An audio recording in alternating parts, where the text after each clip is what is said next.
Hello guys, welcome back to my YouTube channel NS world.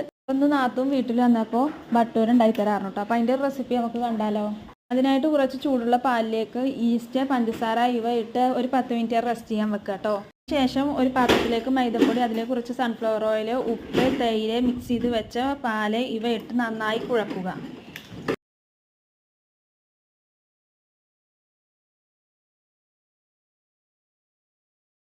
നന്നായി കുഴച്ചതിന് ശേഷം ഒരു 2 മണിക്കൂർ നമുക്ക് ഈ മാവ് റെസ്റ്റ് ചെയ്യാൻ വെക്കാം. ഈ ഒരു പരുവത്തിലാവണം കേട്ടോ. അതിനുശേഷം നമുക്ക് ബൗളാക്കി എടുക്കാം.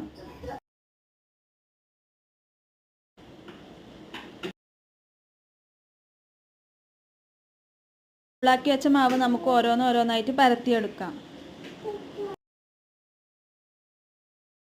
അങ്ങനെ മാവ് പരത്തി എടുത്തിട്ടുണ്ട്. ഇനി നമുക്കത് ഓരോ ഷേപ്പിൽ കട്ട് ചെയ്തെടുക്കാം.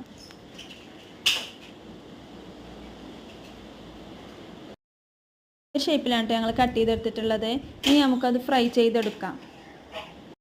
അപ്പോൾ നന്നായി പൊന്തി വന്നിട്ടുണ്ട്. ഒരു ഗോൾഡൻ കളർ ആകുമ്പോൾ നമുക്കത് കോരിയെടുക്കാം.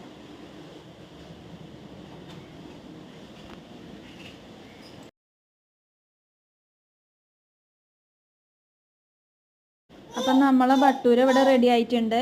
ഇതൊക്കെ ഞങ്ങൾ നല്ല തേങ്ങ അരച്ച് വെച്ച ചിക്കൻ കറിയാണ് കേട്ടോ സൈഡായിട്ട് കൂട്ടിയിട്ടുള്ളത്.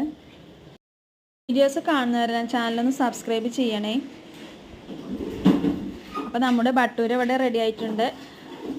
ഇഷ്ടമായെങ്കിൽ ലൈക്ക് ചെയ്യുക, ഷെയർ ചെയ്യുക. പുതിയൊരു വീഡിയോസുമായിട്ട് വീണ്ടും വരാം. ബൈ.